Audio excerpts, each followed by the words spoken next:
Item on our agenda tonight marks the start of our 2023 official budget process. Our capital projects team was working prior to this, and the mayor and her staff have been working for a couple months already on developing a draft budget for us to work on, but we'll start tonight that process with some overview material.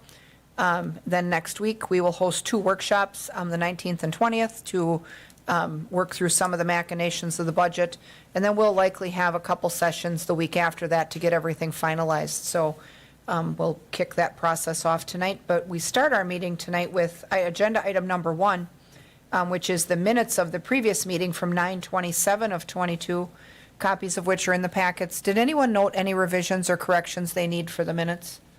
If not, I'll take a motion to approve the minutes. Motion by Dinny. Is there a second? Second by Watson. Further discussion? Seeing none. Members in favor signify by saying aye. Aye. Aye. Opposed? None are opposed. The motion carries. The minutes are approved. Item number 2 is discussion and action regarding the 2021 single audit, and we'll turn that over to Mary Ann. There's copies of that in the packet as well. Yep.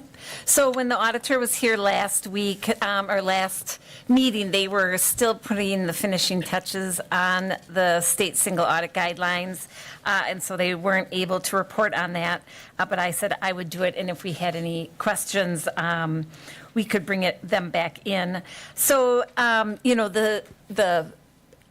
as a government entity that receives federal and state dollars, we have to have a single audit each year. And that single audit is basically not only a financial audit, but it's a compliance audit. And as the auditor's report says, that it's the city's responsibility, city management's responsibility to set up a good accounting system and an internal control framework that we can rely that we are managing our grants properly.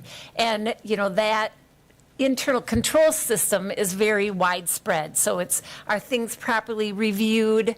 Are things properly approved? Are things properly reported? Are things done timely?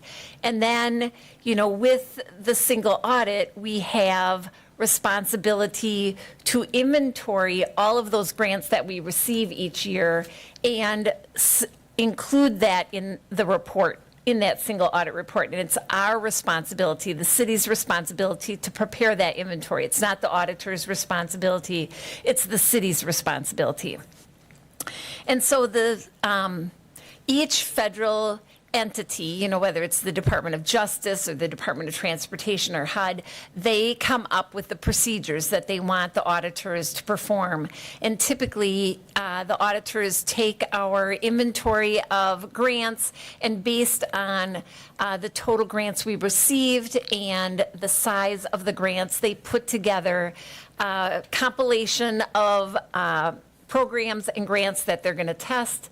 They try to mix them up so that they're looking at different ones each year, and those agencies give the auditors a work plan, basically, of what they're supposed to test and what they're supposed to review when they come in. And that can change over time. Obviously, an accounting firm can change their policies too, so they can add things that they want to add too. So every year is kind of a new, fresh look at our federal programs. And obviously, with the amount of money that has been flowing in the last 2 years, scrutiny over those dollars has become more and more strict, and probably at more of a micro level.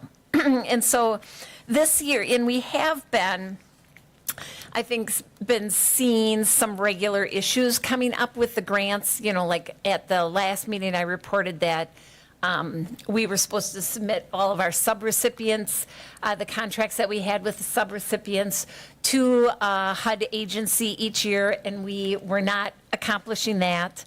We have had some findings in past years where we, to handle a grant, worked outside of our payroll system to track things, and by, developing department developing their own system eliminated the proper review process, and so things weren't reviewed properly.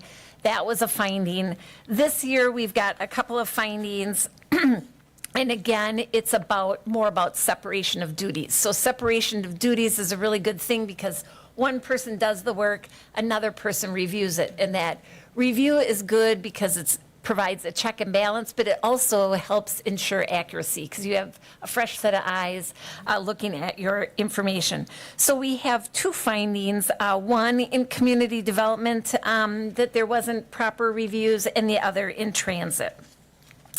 Now, when the auditors are looking at these, they decide if it's a material weakness or if it's not a material weakness. A material weakness would be a really bad thing because it would basically say our internal control system is of a situation where it really can't prevent errors.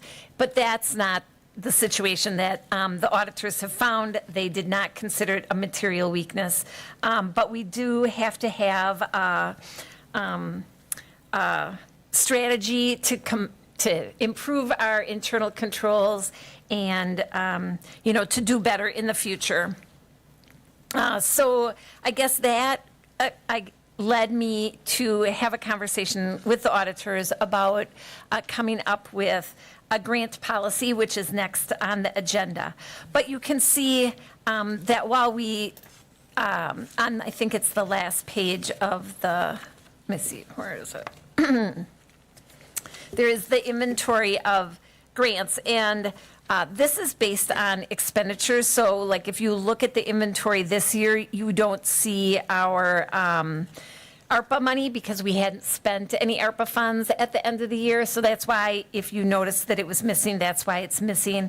And some grants we receive don't require us to inventory it on this report, and some grants do. So there's always, I guess, a lot of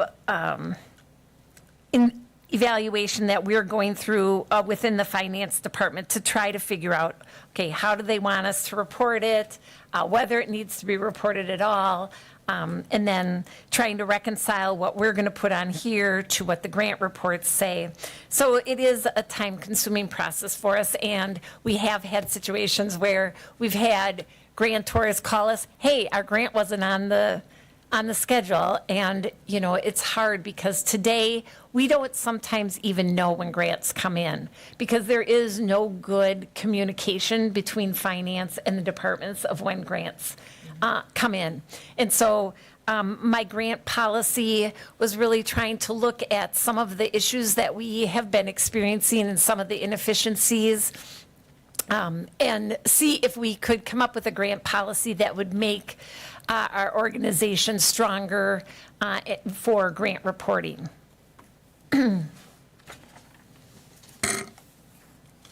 Okay. Mary Ann, Yeah.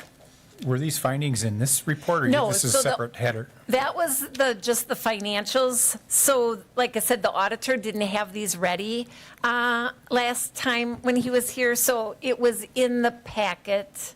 It was in the packet. Okay. Sarah, question? So is a material weakness the same as a material deficiency? Yes. Okay, because there is one listed with the HUD funding. That's the first, the federal funding Oh, accountability. yeah. That's a material weakness. You're right. But I think you I did. addressed how you're gonna. Yes. Yeah. Yeah. Address it, So with that, I mean, that report we just place on file. We don't have to act upon Right. it. But I think it's a good segue into agenda item number 3, which is discussion and possible action regarding recommending a grant policy. And I think even as the ARPA funds started to come in, we recognize that grant management, I mean, we're applying for more grants than ever before because, obviously applying for available funds that are not necessarily levy or debt is a good thing for us. But the more of them you have, the more requirements and spend down requirements and use restrictions you get. So, I think a way to keep track of what we're getting and, how we're performing within the confines of those certainly makes some sense. In the packets, you have a draft that Mary Ann developed. If you want to maybe just walk us through your draft a little bit. Sure. And what I thought I would do, so I was really working on this last week and over the weekend, and so I haven't had a chance to share it with the departments. I did share it with the auditors, and my goal was, not to make anything that is so difficult to manage, but also still to get some improvements in our processes and system. And so what I'd like to do is kind of go over it with you today, get some feedback that you have, send this out to the departments, give them, maybe a couple weeks to respond, and then we can bring it back for final approval. Is this something that you would see us setting in motion for January 1st? Yeah. Like start with the new year? That would be Okay, good. that gives you it gives all of us time to digest it and make some adjustments. Right. So, yep, go ahead with the detail. And so the goal, again, is that number one of the goals is that we're transparent when we get our grants. So today, we don't have to bring grants, and there's no policy that says grants have to come before the Finance Committee or the council for approval. And, we did, and, I'll admit it was my department had a little snafu during the last election where we had accepted a grant, and then that grant became a controversial grant, and everybody's like, oh, we didn't even know you got that grant. And fortunately, our grant was small, and we used it wisely for good things. And so, I think we came out through that process okay. But I do think that, it was a lesson to learn that there should be transparency on grants. And so one of the things that this says is if the grant award exceeds $10,000, that it must come before the Finance Committee for approval. And I know, we want to make sure that the timing of that approval does not prevent us from getting grants. And so, you could look at, well, do we want to do it when we apply for a grant, or do we want to do it when that grant is awarded? And so how I have the policy written right now is it would be before award that they would need to come. So they could apply for grants, but they couldn't accept the grant until the committee had approved. Now, That is kind of how we handle the ones that have a match, right? Now, Right. Where we bring them in and, they tell us, well, hey, we'd like to apply, but just understanding that, we may have to put money to it if they're Right. awarded. Okay. And I did use a threshold of 10,000, only because I thought, well, if it's, like a small grant, maybe we aren't so concerned about the implications, but we could certainly, that was just my first, proposal. It could be 0, you could have all of them. I'm not married to that number. Sarah? I just had a question. How many grants are usually typically less than 10,000? Do you know? So I think the majority of the small grants that we get would be police department related, where there's a small little program that they're going to get some money for, a little bit of overtime for something. Like equipment or speed enforcement or Right. stuff like that? Yes. Okay. I would think, in my mind, looking back, that would be, most of them would be police related. Okay. So, again, the approval process would, I guess, add some transparency to the grants that the city is accepting. It would make sure that if there is a local share, that local share is discussed and that there is a funding source for the local share. And I think it would also require the departments to do a better job of saying, well, what are the ongoing implications of a grant? So, we'll have, let's say, an increase in FTEs. I'll use the police department. Sorry, Ben, I keep using your Well, department. we're looking at 9 new firefighters too. That's true. Same deal, so. But they get a grant for, let's say, 3 new officers, and then they're like, hey, are they supposed to walk on their beat?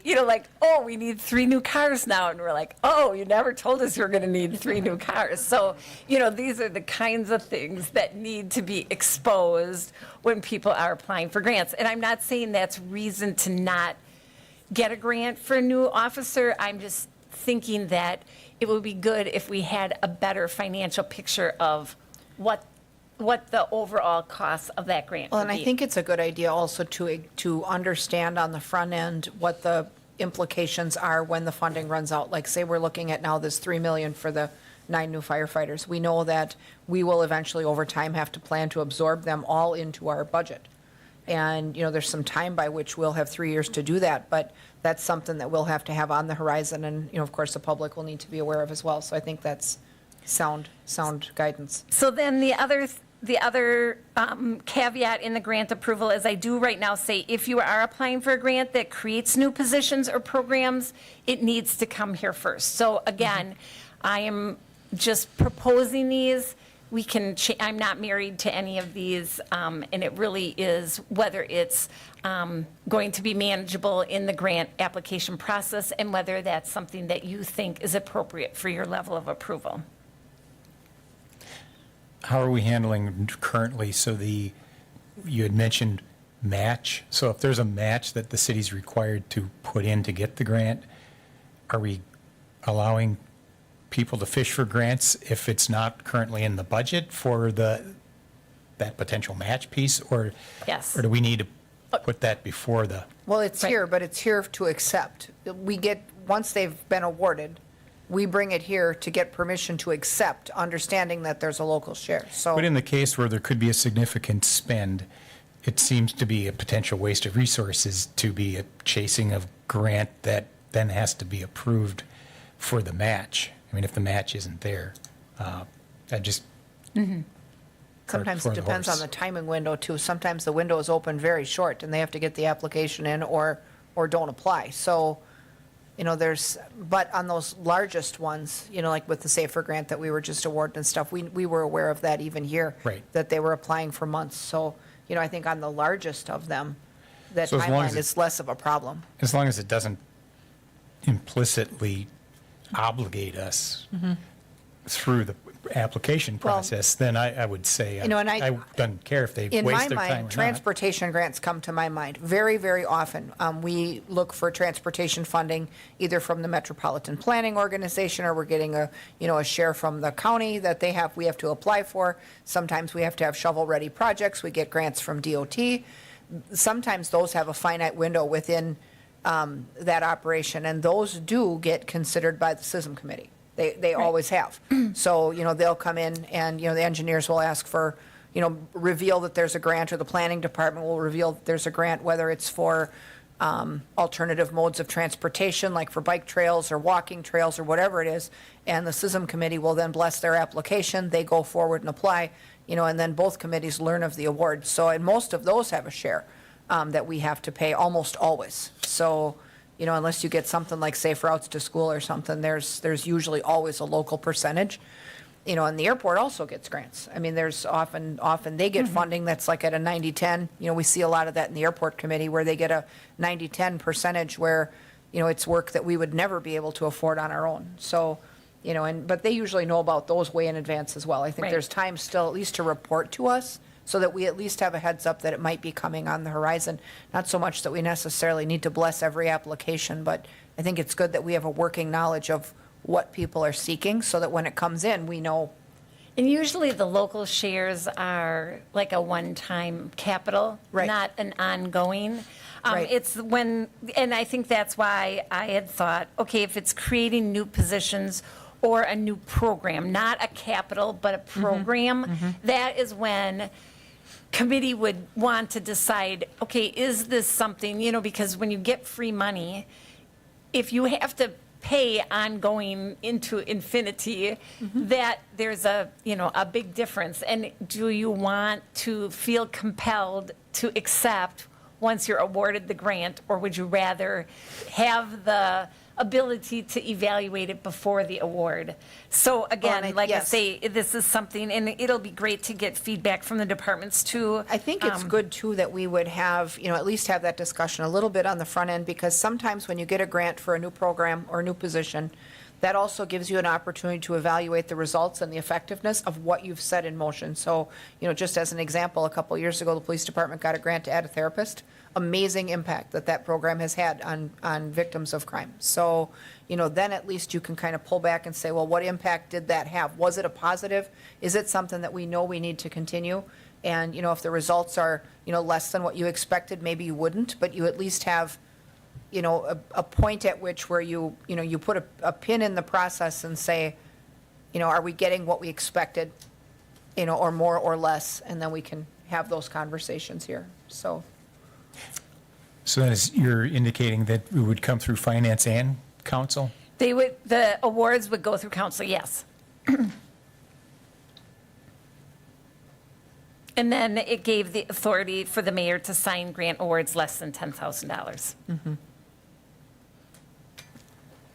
Are you looking for a motion to accept this? No, because we want to get feedback from the departments first. So I think we don't So- have to act right. today, right? So, I think that if I can just mention a couple other things. So really then, the other thing that I was trying to accomplish is, having that information at finance's fingertips so that we have those financial information so that we can prepare our inventory schedule at the end of the year like we're required to, and to try to respond to some of the review comments that we've been getting in the single audit. And that would be, and this does occur today in some instances, some people send us the grant their quarterly, let's say they have to do a quarterly reimbursement request. They send it to me, I review it, and then after I've reviewed it, they submit it to their agency,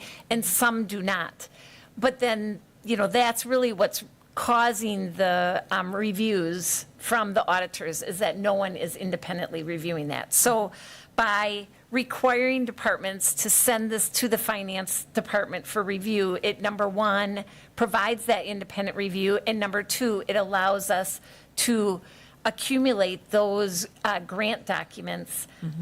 And we would then create a central repository, which would help us meet our, usually you have to keep grant information for a certain period of time, and it would help with audit questions and those kinds of things, because well, and For does any right- of that stuff require tax reporting? I mean, are you doing No. annual reports on any of that, or no? Well, not for like income taxes, but Okay. again, for the CFA which Right. is the Schedule of Federal Assistance. Okay. But for example, the police department has 8 people doing grants right now. Mm-hmm. So if you have someone retire, move to a different position, it's hard to have continuity of Mm-hmm. knowledge. And so having that independent review would help with that as well. And even today, we'll get money, so, like a lot of these agencies now are direct depositing money into our bank account, or they're sending us a check. So a check will come in, and it will be from the state or federal government, but it doesn't really tell you what the grant is for. Sure. And so we're like sending out these emails. Whose money is this? What grant is it for? And, that's very inefficient. Yeah. And so this will really help us become more efficient too. Yep, there has to be a better way, so that Right. makes sense. So that, I think, and really just, again, I'm not trying to take over the world or anything. It's really just so that we can have the proper financial oversight and meet our requirements for reporting, and try to set up a system that is Yep. effective and efficient. Well, I think grants are good. I do think, though, that to have a central point of contact and filing and approval where there is just a different level of oversight. I think whether you're sending money in or money out at some point and early on, I think that the buck stops at the finance department to not only be aware of that, but then, manage the process. So I think that it's good that you would inject the finance department into the process just so you know what's coming in and not just wait till the check comes and be like, geez, we got money.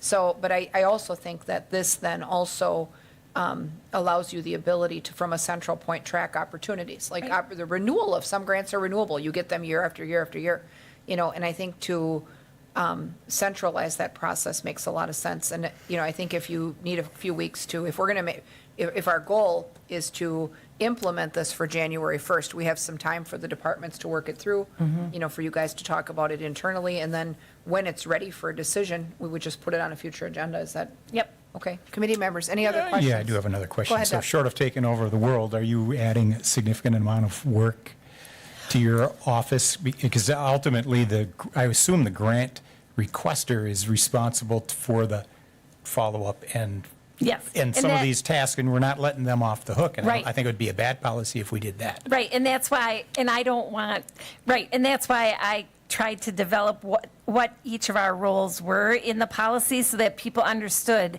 it's their grant. I totally get that it's their grant. We just want to be involved so that we know the grant exists, so that we can review the grant reports, and so that we can inventory them and account for them properly in the accounting records. That's really our role, and that we could be an advisor if they need an advisor.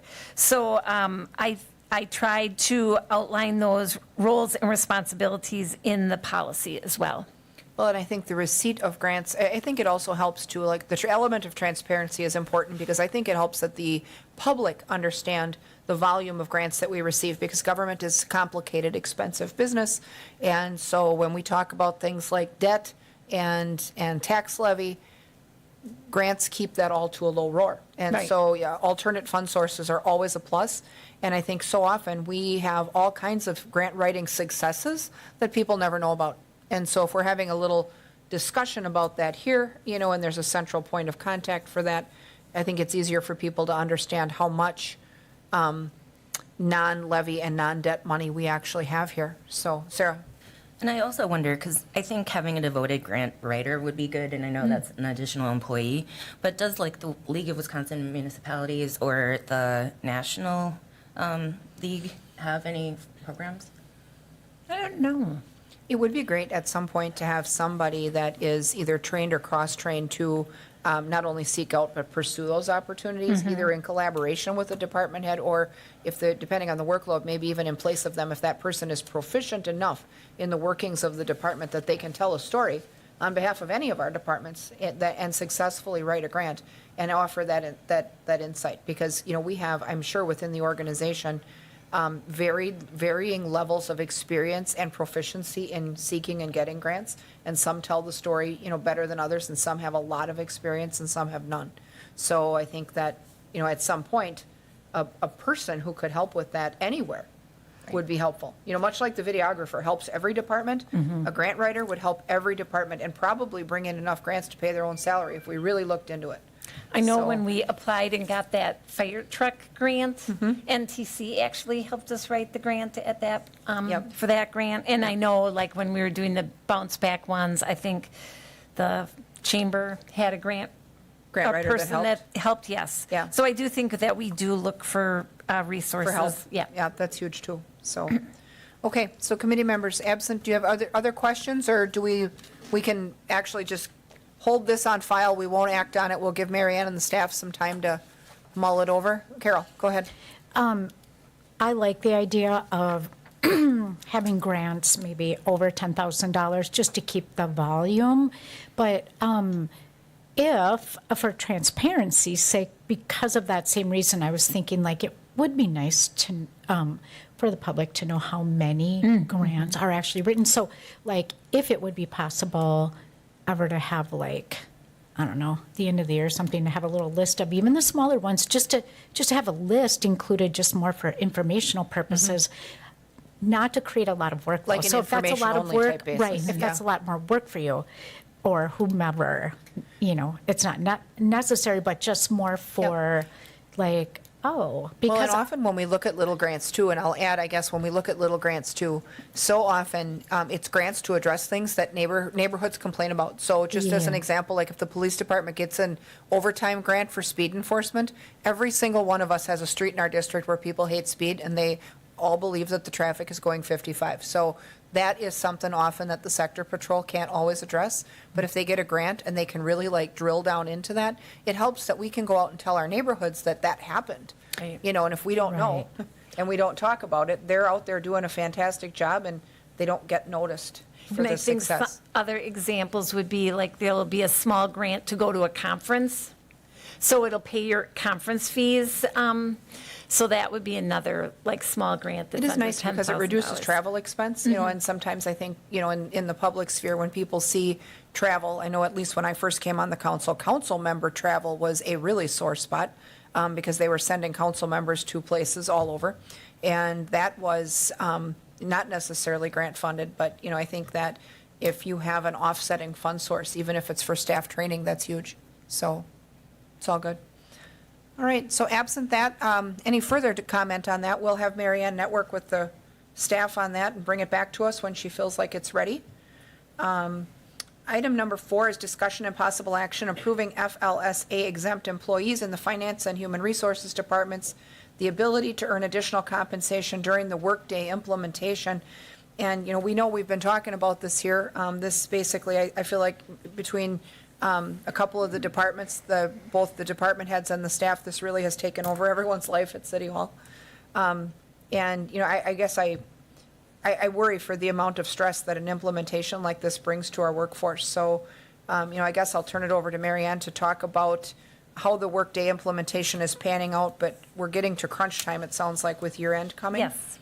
So, So we have been working overtime pretty much every week, pretty much the whole year. But obviously, the pressures are growing as we get closer to implementation. I was sharing with Lisa 2 weeks ago, one of my employees, her son is in the Air Force, and he's, I think, graduated, but had some finishing up. I don't really know anything about the service. So anyhow, he's in the Air Force, and so he got unexpected leave to come home for a week because he's getting deployed to Germany for 4 years, and she couldn't take any days off while he was home.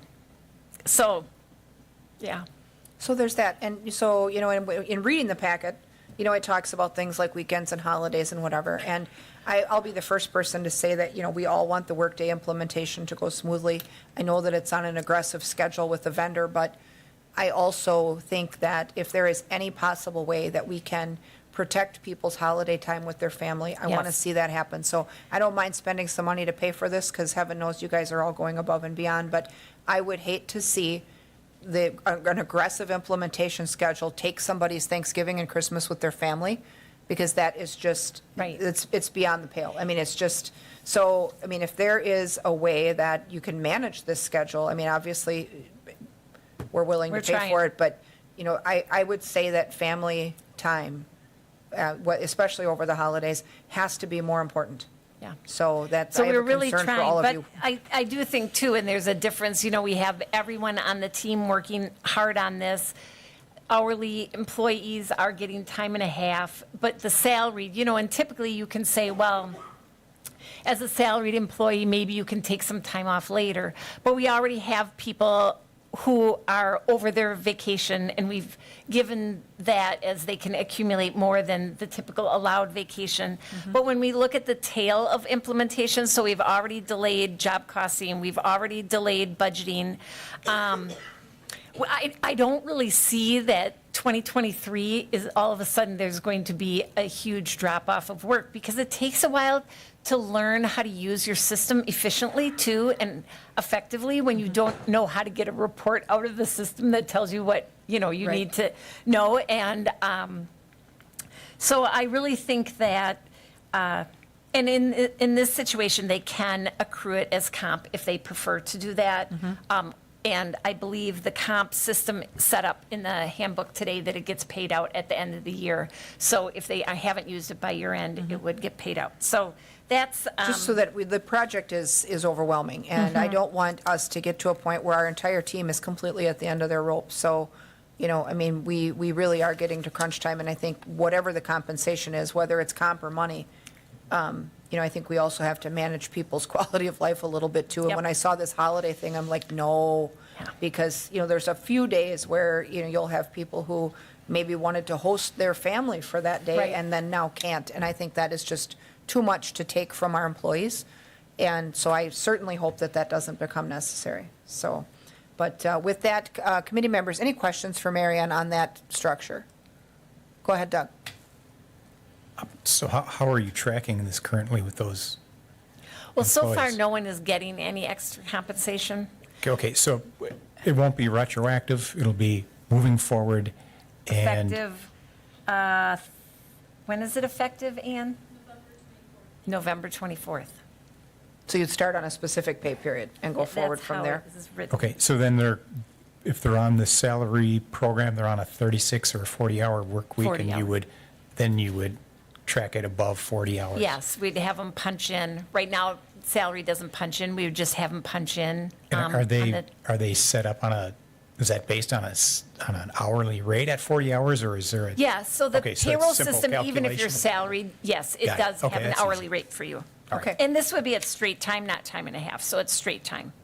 Yeah. Okay, and so, yep, and there's a finite end to the implementation, so assuming, fingers crossed, that everything goes as planned, maybe next year, other than learning to work it efficiently, if the implementation and the go-live goes well, which we all pray for, next year will be better. Is there a motion to approve that payroll? I would move to approve the, Okay, we have a motion from Payroll. Denny. Do we have a second from Lukens? Was that a second, Carol? I had a question. Oh, okay, well, we'll get your question. Let's get a second from Martin. I'll so then- second, and I got a question, Yep. just my statement too. Okay, go ahead, Carol, and then Mike. Okay. So it would be from November 24th through the rest of this year? Is that correct? Through January 31st. So, Oh, January right. Okay, I must have, yeah. Just missed that. because Sorry. we Oh, felt yeah. like, again, Yeah, you're implementing, and so there's going to be a lot of issues. And with Yeah. both HR and finance, we have a lot of regulatory reports in January. So to have this implementation and all of those additional responsibilities, like in my department, we're trying to get W-2s out. We're Yeah. trying to get our Wisconsin retirement system reconciled. We're trying to get 1099s out. And so that's, like typically I have staff working overtime anyhow during the month of January, and then they have a new system on top of it. and I would say if there's one thing that COVID taught me is you just never know what'll happen. So I think that the holiday time and, yeah, I would be in favor of this. Thank you. Okay. All right, Mike. Okay, yeah, and I just wanted to say that the HR committee took this up yesterday, and it passed unanimously. Okay. Additional comments?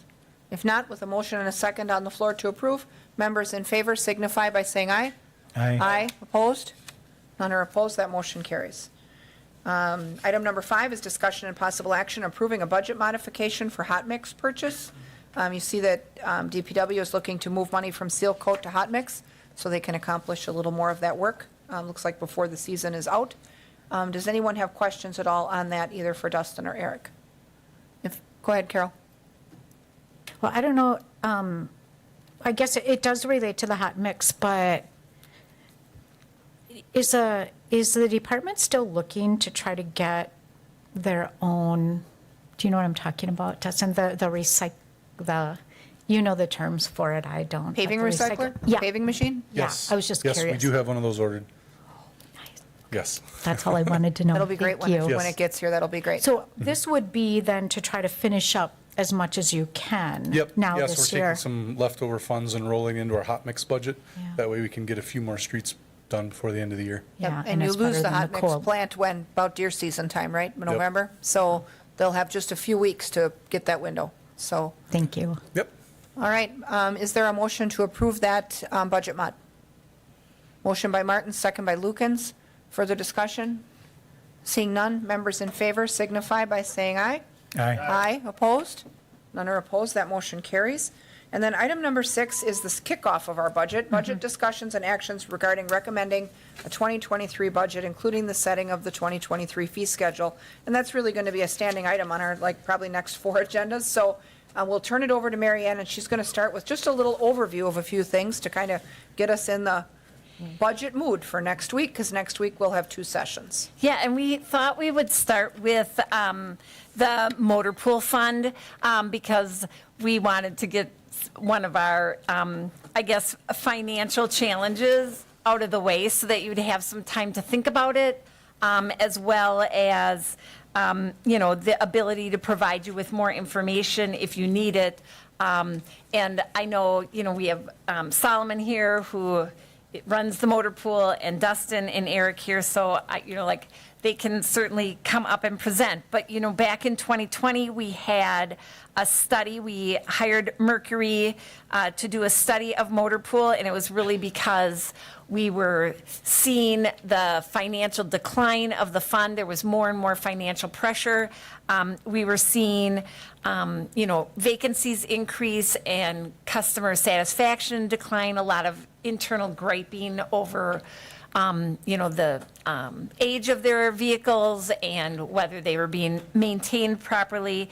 And we went out for RFP. All of the stakeholders participated in selecting the vendor, and that vendor was Mercury.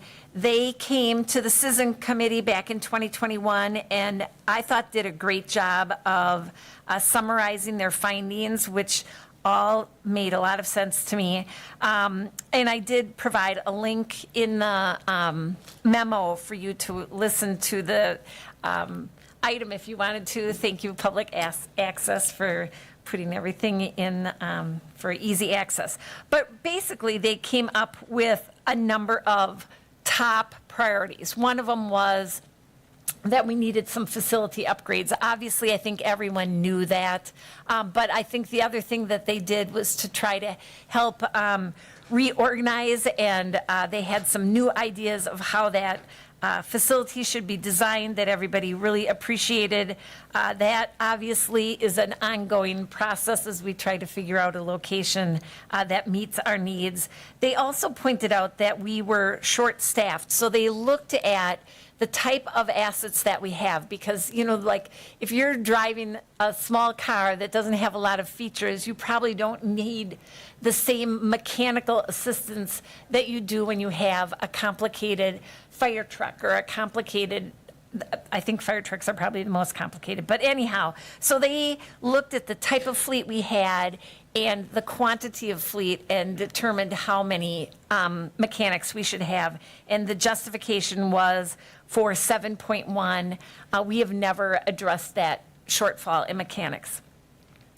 They also indicated that we had the need for a fleet analyst. When they reviewed, they saw that the mechanics were doing a lot of work, like buying their own parts, checking for a variety of things, and trying to do, I guess, some of the accounting for that too. And so they saw that there was basically some need for support staff. DPW has hired, I guess, a temporary person who has been trying to help fill that void, but that still is an item that was recommended that remains basically unfunded. And then the other big one was to reduce the size or the age of our fleet. So the average age of rolling stock. So they're maintaining small equipment and rolling stock. The average age of the rolling stock today is 12.4, and they're suggesting that we get down to 4 to 6 years. So that was the other recommendation that they had. And they pointed out, that the old fleet, even though it seems like maybe you're saving money because you're not turning over that fleet, there are costs associated because you have an unreliable fleet. It costs more in fuel. It has poor fuel emissions. You have higher breakdowns that cost more money, and you have productivity issues because people are hauling cars around and unable to perform duties because those cars are down. So when they looked at what it would cost to upgrade the fleet, they said $27.7 million. They put the goal to be a 5.5-year replacement, and so they thought our replacement budget should be about $3.5 million rather than $1.8 million. So that's a pretty big difference in investment. And that, today when we have new fleet that we need, we typically buy that out of that pool of money. They're saying if you're going to increase your fleet for something, that should be considered separately, not as part of that $3.5 million. So it's really just to replace the $3.5 million. So they also indicated that we should look at our rates, because right now our rates are recovering fuel, maintenance, replacement. And they said we should take our rates and separate the replacement from the maintenance, because today there really is no incentive for a department to do a good job of maintaining and taking care of the fleet, because there's no penalty for abusing the fleet and thus causing maybe more maintenance. So if you have to pay more to maintain it, because now they're just getting an hourly or a per mile charge, that they felt that would modify behaviors because it would be within their control. Almost like when you charge a department back for workers' comp. Like safety is not going to be, I'm not going to say it's not going to be, but it won't be considered a high priority concern unless you're responsible for paying those worker comp claims. I mean, that's a similar concept. So when we looked at so given the recommendations, I think Solomon put together a replacement, and Mercury did note that, as we try to catch up, we're obviously going to have peaks in replacement. We've been deferring assets for a number of years. So when you look at that first table in my memo, you can see that his proposal for replacements in 2023 is $4.1 million. The study said we had about 1.8 million, but as costs have gone up in the motor pool and we haven't increased our rates, really that 1.8 is about 1.5 now that fund can actually afford to replace assets. So we're looking at this first year of a 2.6 million. If we would follow the replacement that motor pool has outlined, we would have a $2.6 million shortfall in capital funds to do that replacement, a $1.2 million shortfall in 2024, 700,000 in 2025, and then it kind of levels off after that. When we look at, again, just trying to give you another piece of information, when we looked at a snapshot of 2021 last year, how much we spent on repairs, how much we spent on fuel and lease, and the replacements for that year, and compared it to the billings that we did to the department, you can see that in each situation, we did not recover those costs. So in Public Works, which has the largest fleet, we did not cover costs by 500,000, police 178,000, and fire 145. But on the chargeback side and on the mechanical side, are we strictly looking at mechanical failure that obviously results in either maintenance or preventive maintenance, scheduled maintenance, and not necessarily accidents? Because we Right. are, this fleet is insured, right? So, Right. I'm thinking about, For sure, like maintenance. public safety comes to mind immediately, where when a vehicle is responding in an emergent mode and, it maybe is, impacted or collided with by a perpetrator of some kind, or it's in an emergency type situation where damage can happen, that really is separate, and that vehicle, maybe being operated at a higher rate of speed or operated, they try not to, but, if the vehicle's involved in a chase or whatever, that vehicle is beaten up mechanically a little more than a car that is just driving around looking at, whether people's garbage cans are still out. So, but there's got to be some kind of an offset for the type of operation they do, right? I mean, Oh, right. we'll have some kind of Yes. offset for that, right? Yes, so Okay. there's coverage on accidents. Okay. And so that would fall outside of what we would call maintenance. Okay. I think we also, though, have to look at what the normal intended use of the vehicle is, because, if it's inspecting, basically, or driving around, and checking on things versus responding, at a higher rate of speed into a dangerous environment, that I think maybe the way that vehicle is taxed is a little different. So I don't know if there's going to be an adjustment for that, but I think something has to be looked at there. So. So I think, when you look at capital replacement, I think everyone realizes that if we don't replace, we're not really saving money. We might be saving money in the short term, but we're not saving money in the long term because the assets eventually need to be replaced. We're experiencing higher maintenance costs as we defer that asset. And we're basically kicking that can down the road, and then we're just building that deferral amount for future budget issues. So, we wanted, I guess, the Finance Committee to think about, well, how do we want to tackle this problem sooner versus later? Are there any decisions that we can make that would help us attend to this issue? And so one of the things that we contemplated is, so the proposal is the $4 million of replacements in 2023. We could smooth that out a little bit, move some of those to future years. That would be one option. Another option would be to look at funding and following the recommendations and doing a stepped-in approach. So one option would be to borrow money to actually replace the assets as are recommended by the consultant. So what would that look like if we did decide to do that? Well, we could, whenever we issue debt, we typically issue 10-year debt. But when we can structure our payments so that we can isolate a certain project and say that project is being paid over 5 years, even though the whole issue is over 10 years, just create sort of small amortization schedules within the entire project.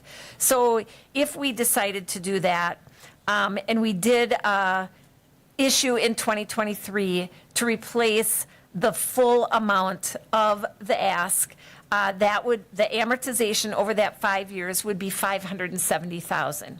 So what we would do then is make sure and increase rates to the departments to recover that. So now it wouldn't be paid from the levy like a general obligation. It would be paid through the levy, through their departmental operations. And then when that debt is retired, it basically then frees up that rate to replace assets in the future. So, you could look at maybe doing 2 or 3 or 4 years of borrowing for that 5 years. And at the end of when all of that had been retired, you would have your rates where they need to be, and you would be able to stop the borrowing cycle.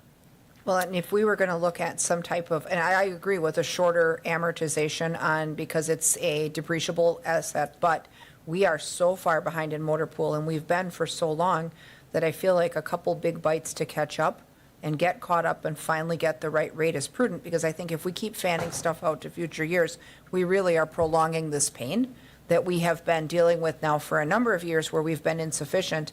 And, we're then, like you say, the escalating costs both of outsourcing mechanics, because, we've got all of that issue, but then older stuff will nickel and dime you to death. So I feel like an accelerated implementation and using this, a shorter debt schedule, but we may have to capitalize it that way, because the chargebacks will never be enough. We could be 10 years trying to get to the right rate if we don't, is what I feel like. So. And I did go and look at other communities' financials to see, and I did note that I think it was Madison and Eau Claire are both borrowing money for their motor pool. So, and again, even though we're saying that on average we want our assets to have in a 5.5 year life, obviously we have assets that some of these pieces of equipment are going to last longer than 5.5 years. Right, like a fire truck has a much longer life. So, again, to me, the alternative is to cut back on the purchases. And so, Solomon met with all of the departments. They ranked their assets. Those are on the next couple pages. You can see that, the majority of the assets, you can see the age of the assets, you can see the rankings of those. And so I guess really reaching out to the committee to see what you think we should do, if we should cut back on that dollar amount. And, again, we could tentatively add it to the budget to see what it looks like. And then you would be able to pull back on that. You could do a smoothing of, ask us to smooth that out a little bit further.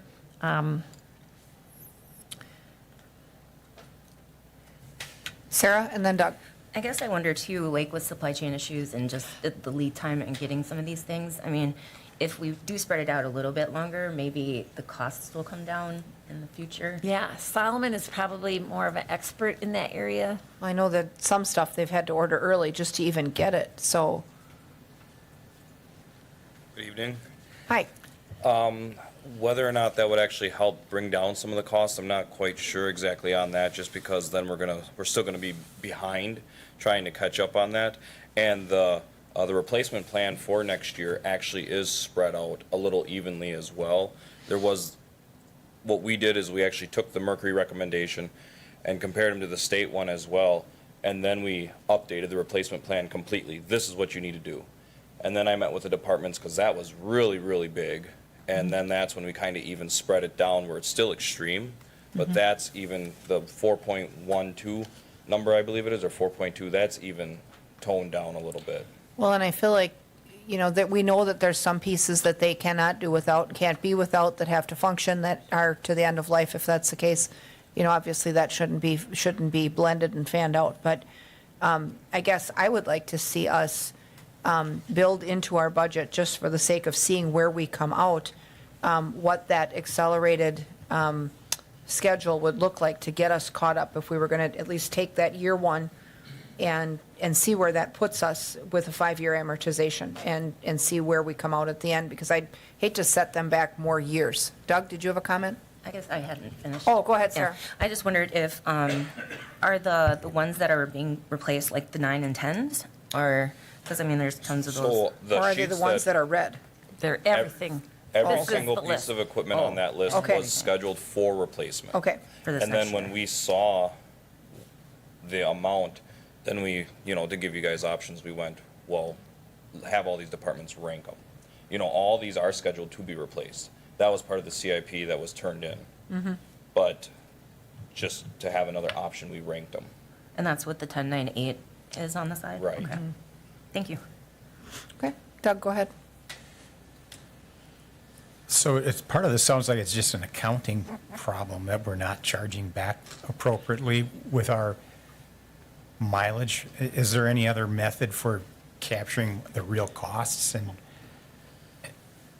amortize, or? Well, and Solomon and I talked about that because, today what they do is they bill the departments monthly based on this usage. So one of the things that Solomon and I talked about was, like, once you have your year-end results, actually going back and doing a final assessment. So, like, you could look at, and maybe not use purchases, but use more of a depreciation rate or something like that, and do an accounting and say, okay, if you didn't cover your costs, then there would be a final assessment at year end to kind of make sure that we generated the profit, which really, I use the word profit, but that profit is necessary for replacement. So, that would be something, and we could bring it back at year end annually to try to, Plus it up or minus? yes, yeah.